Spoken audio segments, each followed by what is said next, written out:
kita melakukan analisis dan prediksi bagaimana nasib UGM pasca pertemuan dengan aktivis TPUA tanggal 15 April 2025. Jadi saya mengajak Anda untuk membaca posisi UGM saat ini. UGM saat ini berada di persimpangan sejarah. Di satu sisi, UGM adalah simbol kehormatan akademik Indonesia. Di sisi lain, ia sedang dipaksa memilih menjadi benteng kebenaran atau menjadi alat kekuasaan yang korup. Pertemuan dengan TPUA membuktikan satu hal besar. UGM tidak bisa lagi berpura-pura netral. Mereka sudah masuk gelanggang. Diam berarti mengiyakan kebusukan, berbicara berarti berhadapan dengan kekuasaan. Bagaimana prediksi sikap UGM ke depan? Ada 3 kemungkinan jalur pilihan UGM. Pertama adalah jalur keberanian moral, menjadi UGM reformis, membuka audit internal secara terbuka, bersedia memeriksa, mengoreksi, dan memperbaiki catatan akademik secara publik, membentuk tim independen dengan melibatkan tokoh eksternal untuk investigasi. Konsekuensinya, UGM akan dihormati dunia akademik nasional dan internasional. UGM akan jadi pionir perubahan pendidikan Indonesia, tapi berpotensi mendapat tekanan politik dan ancaman dari elit. Analoginya, UGM menjadi pahlawan akademik yang menyelamatkan integritas bangsa. Bagaimana kalau UGM menempuh jalur pragmatis, main aman, menunda, dan mengaburkan? UGM membentuk tim audit internal tapi hasilnya dikaburkan. UGM memperbanyak pernyataan normatif tanpa tindakan konkret. UGM berharap isu ini mereda sejalan dengan waktu. Konsekuensinya apa? Integritas UGM terkikis perlahan. Dosen, mahasiswa, alumni mulai kecewa dan terbelah. Citra UGM jatuh di mata publik, dianggap bagian dari sistem busuk. UGM akan menjadi kampus zombie, hidup tapi kehilangan ruhnya.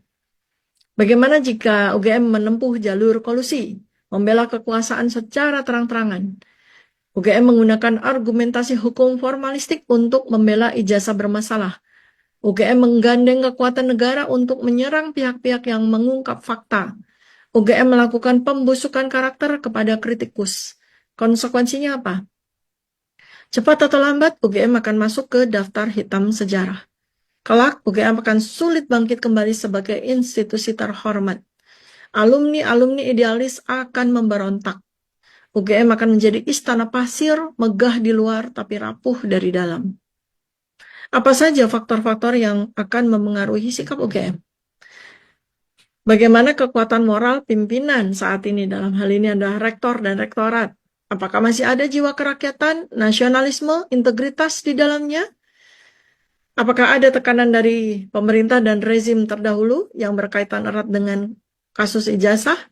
Seberapa besar intervensi kekuasaan untuk mengarahkan keputusan UGM? Bagaimana dengan gerakan sivitas akademika? Apakah dosen, mahasiswa, dan alumni akan bergerak bersama menuntut transparansi? Bagaimana opini publik nasional dan internasional jika akademik dunia akan ikut menekan, UGM sulit berlindung. Bagaimana dengan nasib UGM dalam 12 bulan ke depan? Kalau UGM memilih diam atau membela kekuasaan, mereka akan mulai kehilangan trust sivitas akademika sendiri. Alumni UGM potensial akan pecah antara yang loyal ke kebenaran versus yang loyal ke kekuasaan. Dalam 6-12 ke depan, jika kasus terus membesar, dunia internasional mulai mempertanyakan akreditasi UGM. Potensi sanksi tidak langsung, terjadi penurunan peringkat kampus secara internasional, dan sulit mendapat kerjasama internasional. Dalam 1 tahun ke depan, kalau UGM tidak bersih-bersih diri, maka nama baik UGM akan abadi tercatat dalam sejarah sebagai salah satu simbol kejatuhan moral pendidikan nasional. Sebaliknya, kalau UGM berani reformasi, UGM bisa menjadi ikon kebangkitan moral nasional. Pesan strategis saya untuk UGM, jika mereka mau melakukannya. Pilih kebenaran, bukan kekuasaan. Kebenaran itu abadi, kekuasaan bersifat temporer. Berani transparansi penuh tanpa takut konsekuensi politik. Andalkan kekuatan alumni dan sivitas akademika, bukan perlindungan oligarki. Buka ruang partisi publik dalam reformasi akademik. Catatan saya, sebuah bangsa hanya bisa bangkit bila kampus-kampusnya menjadi mercusuar kebenaran, bukan alat propaganda kekuasaan. Bagaimana kalau kemudian terjadi krisis manajemen UGM? Kalau UGM mau selamat dari kehancuran nama baik, mereka harus cepat membuat manuver krisis. Bagaimana langkah-langkahnya? Pertama, deklarasikan transparansi total. UGM harus segera membuat pernyataan publik. Kami berkomitmen mengungkap seluruh fakta akademik secara terbuka tanpa intervensi pihak manapun. Ini akan membangun narasi keberanian dan memisahkan UGM dari stigma alat kekuasaan.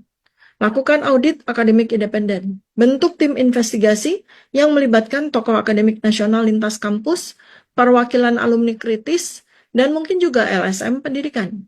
Audit harus tidak boleh internal. Kalau audit hanya orang dalam, publik akan menganggap semua proses akan diatur. Kemudian, perlindungan whistleblower. UGM wajib melindungi dosen, staf, atau mahasiswa yang menjadi whistleblower, yang membongkar kebenaran dari ancaman dan intimidasi. Ini kunci untuk mempertahankan kredibilitas. UGM lakukan reformasi sistemik. Buka semua rekam data akademik ke era digital terbuka, benahi sistem verifikasi kelulusan, sertifikasi, dan pengeluaran ijazah, bentuk Satgas Etik Akademik Nasional. UGM bisa jadi pelopornya. Kalau langkah-langkah ini diambil cepat, UGM bisa membalikkan keadaan dari tersangka jadi pelopor reformasi nasional.